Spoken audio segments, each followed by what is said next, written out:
여러분 안녕하세요. 며칠 전에 제가 루이 알투세르의 미래는 오래 지속된다라는 자서전, 물론 알투세르 자신은 자서전의 성격이 아니라고 했지만, 그 책을 소개하면서 제가 말하고자 했던 책임의 문제에 대해서 얘기를 했는데요. 이후에 그 많은 분들은 아니지만 그 영상을 보고 알티세리의 미래는 오래 지속된다라는 책에 대해서 관심을 갖기도 하고, 또 그 책과 제가 얘기한 그 책임의 문제라고 하는 것이 좀 더 구체적이고 좀 이해 가능하게 추가 설명을 해주면 좋겠다는 말씀들을 하셔서 오늘 이 영상을 찍게 됐습니다. 그 전에 오늘 저는 낮에 국립현대미술관의 근현대 미술사 아카데미 강연의 한 편을 그 영상 강의로 찍고 왔는데요. 제가 맡은 부분은 1980년대 한국 여성 미술에 관한 것이었습니다. 근데 이제 저는 강의 내용을 준비하면서 특히 이제 한국의 1980년대라고 하는 가까운 역사 시대와 또 그 안에서 한국 여성 미술에 대해서 좀 공부를 하고 연구를 좀 하면서 기존의 어떤 그 접근법하고 뭐 아주 다르진 않지만 조금만 더 넓게 보는 시선, 그리고 어, 우리 21세기 들어서 특히 한국 사회에 많이 그 문제시 되고 있는 남성과 여성의 갈등, 이렇게 영어로 얘기하면 젠더 워, 성별 전쟁이라고 얘기를 하는데, 그 고유어가 있을 정도로 한국만의 문제는 분명히 아닌데요.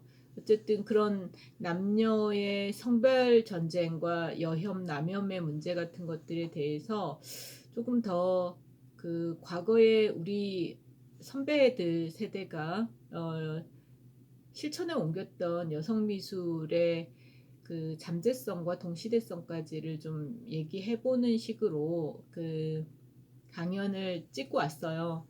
그게 아마 여러분들이 관심 있는 분들은 8월쯤에는 그 국립현대미술관 웹사이트에서 온라인 강의로 보실 수 있을 것 같습니다. 오늘 저는 강의를 했고 그 전문가분들이 그걸 이제 편집을 해서 업로드를 한다고 해요.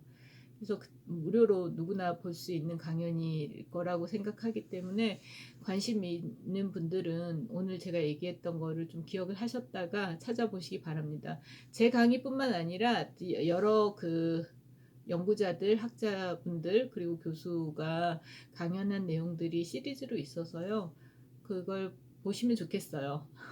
이건 이제 강연, MMCA 강연 홍보하려고 하는 얘기는 아니고, 사실은 이틀 전에 제가 상당히 고민스럽게 했던 그 영상 얘기와 오늘 그걸 좀 추가적으로 말씀드릴 부분들과 결부된 얘기이기 때문입니다. 제가 굳이 어떤 사건이라고 명시적으로 짚지 않아도 여러분들이 분명히 아실 텐데요.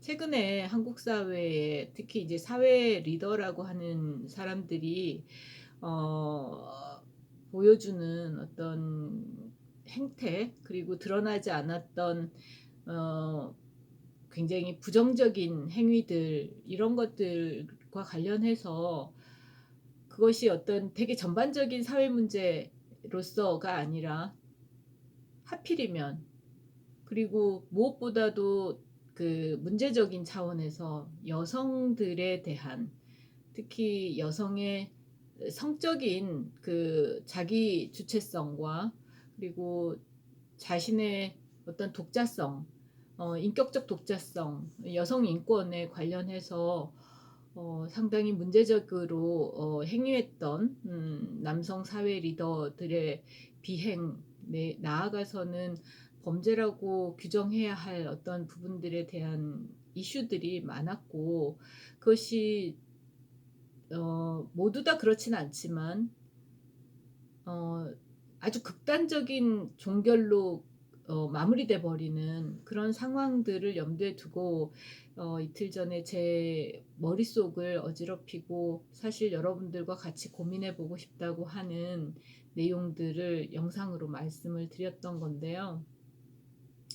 거기서 제가 키워드로 책임을 뽑았던 이유가 있습니다. 사실은 우리가 어떤 그 일에 대해서 책임을 진다고 하는 것이 누구도 그걸 가볍게 생각하지는 않겠지만 말처럼 쉬운 얘기가 아니고, 또 한편으로는 책임을 진다고 하지만 그 책임이라는 것이 그걸 말하고 있는 사람조차도 그 적합한 책임의 형식이라든가 무게라든가 아니면 그 행위의 과정 같은 것들을 모르는 상태로 마치 무의식적으로 내뱉는 말처럼 책임이라는 말을 쓰기도 한다는 생각이 들어요. 일례로 얼마 전에 그 사회적으로 되게 문제시 됐고 이슈가 됐던 구급차를 막은 그 택시기사의 말, 죽으면 내가 책임진다라고 하는 그 말이 윤리적 도덕적인 해석을 불러일으킬 수도 있지만 사법적으로도 그것이 미필적 고의로서의 책임인지 아니면 죽을지 죽을 거라고 전혀 생각하지 않기 때문에 내뱉은 어떤 언어로서 면책특권이 있는 것인지에 대해서 그 사법 전문가들의 왈가왈부가 있었잖아요. 이제 그런 부분들에서도 우리가 책임이라는 부분에 대해서 생각을 해보게 되는데, 또 한편으로는 어떤 일들이 벌어졌고 실제 현실에서 벌어졌고 그 벌어진 일들에 대한 그 사후 마무리 내지는 처벌, 그것도 아니면 아주 개인사적인 차원에서의 사과라든가 고백이라든가 하는 것들이 이루어져야 하는 지점이 어느 때부턴가 그렇게 이루어지지 않고 과정이 중도에 끝나버리는, 이를테면 한 사람의 스스로 목숨을 버림이라든가 하는 식으로 끝나버리는, 그렇게 해서 사실은 과정이 진행이 돼서 그 합리적 과정 속에서 결론이 도출되거나 사회적 합의가 이루어지거나 정당화된 어떤 처벌이라든가 객관화가 이루어져야 하는 어떤 가능성 자체가 말살돼 버리는 상황들, 거기서 어떤 책임을 누구에게 얼마만큼으로 물을지에 대해서 남은 자들이 갈피를 잡을 수 없어지는 그런 상황들에 대해서 염두에 두면서 제가 루이 알티세르의 미래는 오래 지속된다라는 얘기, 그 책을 잠깐 언급했던 겁니다. 그러니까 제 머릿속에서 계속 이 책이 최근 며칠 사이에 떠올랐고 그걸 다시 읽었다라고 제가 말씀드렸던 이유는 직접적인 한국 사회의 상황, 사건과 연결되지 않지만 한 인간이 사법적으로는 자신의 범죄 내지는 끔찍한 행위에 대해서 면소 판결을 받았지만 그 면소 판결 자체가 그 사람한테 반드시 벌을 면할 수 있었기 때문에 좋았다든가, 또 그 일로부터 도망갈 수 있었기 때문에 그 이후의 삶이 편안해졌다라고 말할 수 없다라는 것을 저는 이 루이 알티세르의 자서전을 가지고 얘기하고 싶었습니다. 그리고 알티세르가 철학자이기 때문에 이런 방식을 취했다고도 할 수 있지만 어떤 일에 책임을 진다는 건 한편으로는 그 일에 대한 자신의 입장과 그리고 실제의 어떤 행위와 그리고 그 행위들의 결과로서 자신이 감당해야 되는, 꾸짖음을 당해야 하는 내지는 빚진 것들에 대해서 명확하게 서술하고 밝히고 고백하고 기록으로 남기는 것으로서 이 알티세르의 미래는 오래 지속된다를 이해할 수 있다는 것입니다.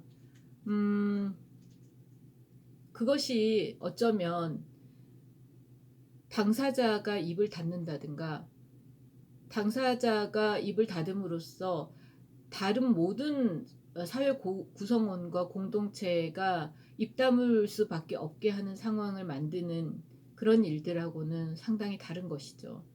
이를테면 우리는 어떤 거에 책임을 진다라는 것이 자신의 목숨을 버린다든가 하는 그런 극단적 행위로서가 아니라 오욕을 견디고 치욕을 견디고 그 모든 일들에 대해서 자기 스스로가 감당한다. 꾸짖음을 겪고 자신의 채무를 변제한다 라고 이해할 수 있다고 생각합니다. 물론 그것이 쉽지 않은 것이고, 제가 이런 얘기를 하는 저 자신도 굉장히 부족한 삶을 살았고, 또 끊임없이 어떤 일들에서 실수나 잘못된 어떤 행위를 할 수도 있지만, 그런 부분들에 대해서 제가 말씀드리고 싶은 거는 자신이 할 수 있는 어떤 방식으로 책임을 지는 것이, 그래서 타인에 대한 어떤 세계의 타자적 차원들에 대해서 반응하려고 노력하는 것이 굉장히 중요하다라는 얘기입니다. 서론이 좀 길었는데요. 그 알티세르의 미래는 오래 지속된다와 그 내용에서 제가 조금 더 그 추가적으로, 그러니까 지금 오늘 제가 말씀드렸던 어떤 내용들이 알티세르의 문장 속에서 어떻게 밝혀지는지, 그러니까 제가 설명을 잘 못했던 것 같은데, 알티세르는 자신이 자신의 부인을 목졸라 살해했던 그거에 대해서 내가 죄가 없다라든가 내가 정신질환을 앓고 있기 때문에 그런 부분이 정신착란이나 광기로서 설명되어야 된다고 변명하는 책을 쓴 게 아닙니다.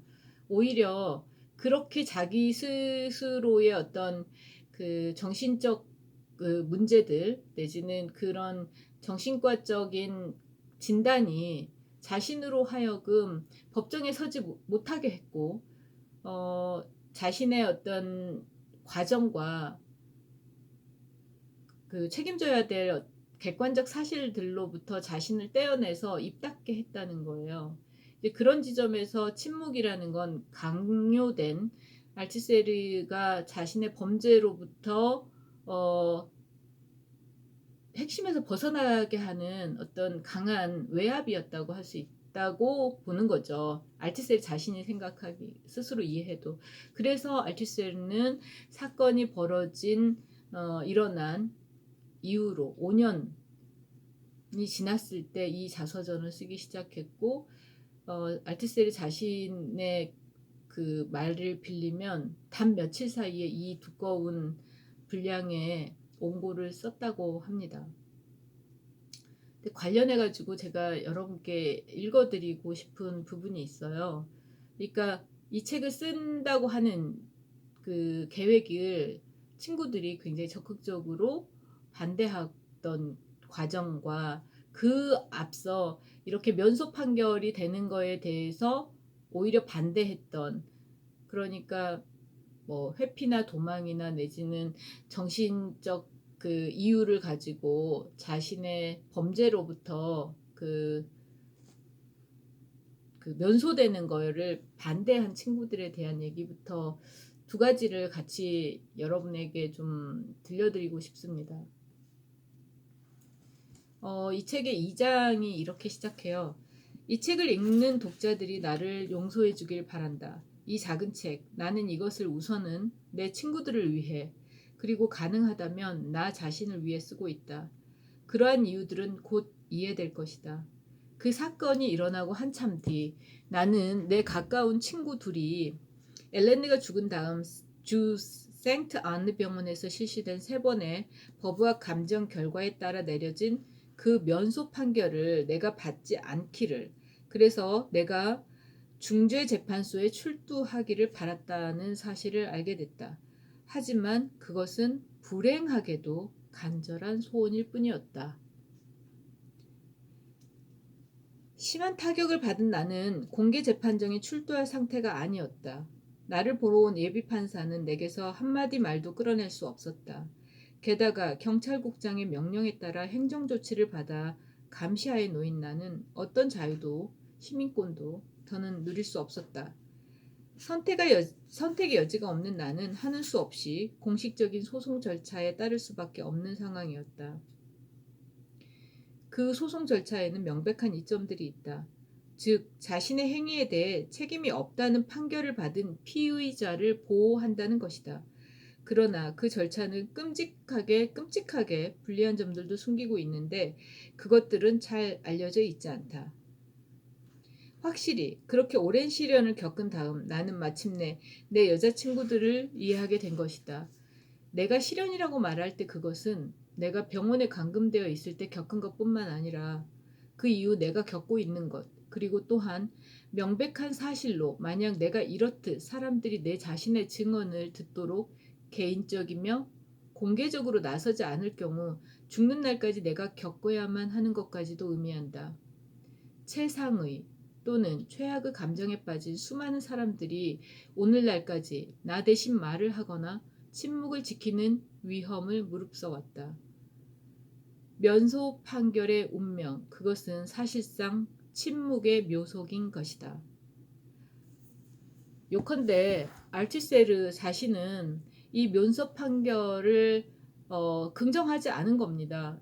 그러나 사법적 판단이기 때문에 그걸 따를 수밖에 없었고, 그래서 수년 동안 정신병원과 자신의 집을 들락거릴 수밖에 없는, 교도소 대신에 수감되는 대신에 그럴 수밖에 없었다는 거죠. 그러나 그런 과정에서 자신은 실제로 자신이 왜 어떻게 자기의 부인 엘렌느를 11월 일요일 아침에 목졸라 살해할 수밖에 없었는지에 대해서 자신의 내부에 있던 어떤 정신적인 문제든 그것이 엘렌느와의 어떤 그 일평생에 걸친 관계 속에서 자라났던 그 심리적 서로의 상호 역학이었던 간에 그 부분들을 설명할 수 없었다는 것이고, 자신의 심지어는 정신병적인 광기에 정신착란이라고 진단 내리면서도 정신분석학이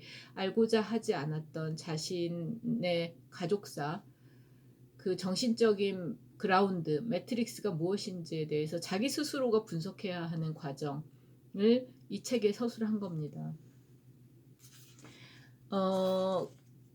조금 건너뛰어서 이 부분을 여러분들에게 다시 조금 더 읽고 싶습니다. 그러니까 앞에 면소 판결을 반대했던 몇몇의 친구들, 오히려 그 친구들에게 알티세르는 감사하는 것으로 보여요. 왜냐하면 자신이 말을 할 수 있는 권리를 박탈당하지 않을 수 있도록 했다는 점에서라기보다는 자신이 그 끔찍한 경험에 대해서 자신의 범죄를 되돌아보고 성찰하고 내지는 고백해야 하는 그 어려운 상황을 자신에게서 소위 박탈하지 않고 책임을 묻는 그것이 맞다고 생각했던 친구들에 동의하는 것이죠.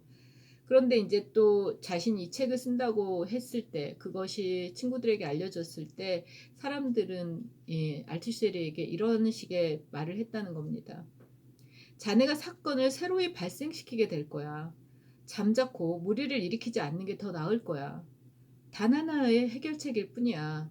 침묵과 체념, 사회의 중압이 너무나 커서 자네가 해명한다고 해도 아무것도 바꿀 수 없을 거야. 나는 이런 신중론을 믿지 않는다. 나는 내 해명이 내 사건에 대한 논쟁을 재개시키리라고는 전혀 생각하지 않는다. 그 반대로 나는 내가 지금 나 자신에 대해서 어느 정도 명료하게 해명할 수 있을 뿐만 아니라 그런 경험에 대한 비판적 고백의 설레가 전혀 없던 하나의 구체적 경험, 가장 심각하고 가장 끔찍한 형태로 내가 겪은 한 경험에 대해 다른 사람들도 깊이 생각해 보기를 권하는 처지에 있다고 생각한다. 그런데 그 경험은 분명 내 이해의 범위를 넘어서는 것이다. 왜냐하면 그것은 사법적, 형법적, 의학적, 정신분석학적, 제도적인, 따라서 결국 이데올로기적이며 사회적인 수많은 문제들, 한마디로 말하자면 아마도 몇몇 현대인들의 관심을 끌 것이며 또 사람들로 하여금 최근에 있었던 심각한 논의들, 즉 형법과 정신분석학, 정신의학과 정신병원 감금에 대한, 그리고 모든 종류의 사회적 제도들의 조건과 그 결과에서 예외가 될 수 없는 의사들의 의식 속에서도 그것들이 어떤 관계를 갖는가에 대한 그러한 논의들을 좀 더 명료하게 보게 해줄 기구들, 그 기구들이 문제 삼고 윗대롭게 만들 어떤 이야기를 자신이 이 책에서 쓸 것이기 때문이다. 이렇게 말하고 있습니다.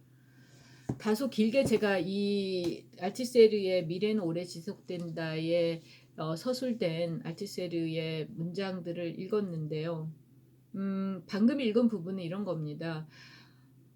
제가 이제 좀 쉽게 풀어보자면, 알티세르가 이 미래는 오래 지속된다라고 하는 자서전 아닌 자서전을 씀으로써 그렇게 해서 자신이 좋고 편한 의미에서 처벌을 면제받았다고 결코 말할 수 없는, 자기 자신은 그것이 오히려 가장 새로운 다른 종류의 형벌이라고 이해하는 이 한 남자가 자신이 저지른 범죄, 나아가서는 자신의 아내에게 가장 폭력적인 방식으로 행위했던 끔찍한, 그러나 여기 문장에선 자신도 겪은 것으로서 얘기할 수밖에 없는 그런 어떤 일들에 대해서 알투세르 자신은 시간이 지나서라도 분명하게 기록하겠다는,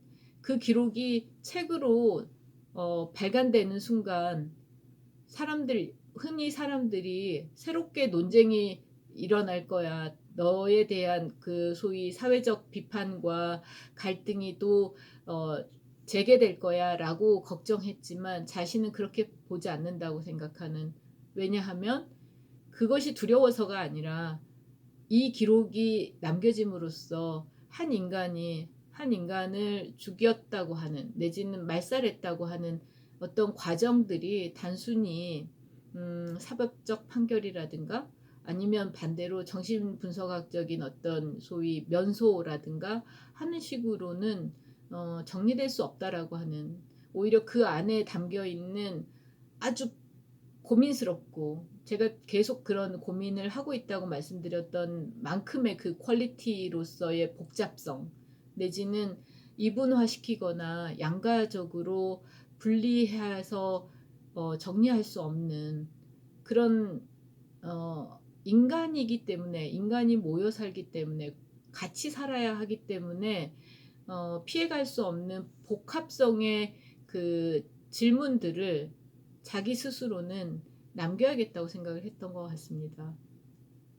그것이 흔히 우리가 철학자라면 내지는 이론가라면 자신의 사적 경험이 아니라 연구 대상으로 객관화시킬 수 있는, 상당히 거리를 두고 자기의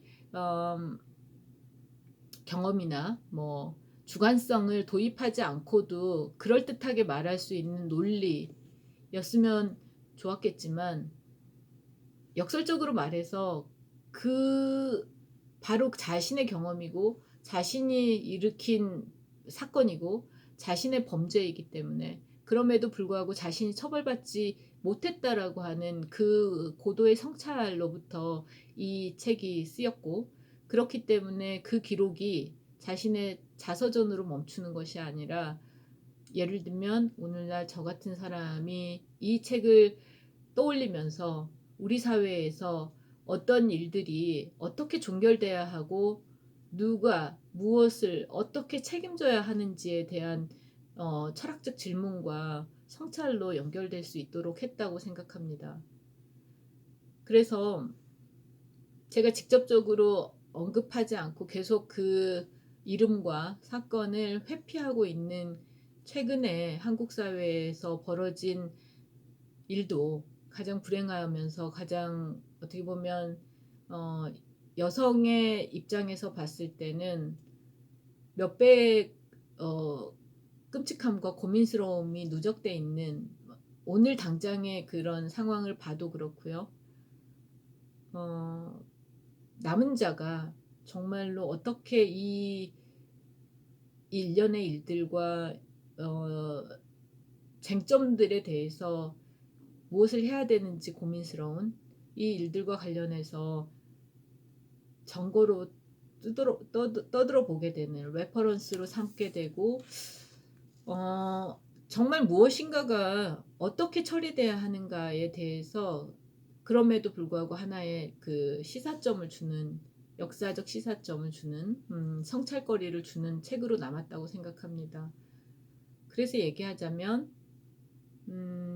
최근에 한국의 그런 그 소위 롤모델이었고 또 사회적 리더였고 그렇기 때문에 청년 세대, 젊은 세대에게 매우 중요한 그 인격적 지표가 될 수 있었던 사람들이 취한 어떤 종결,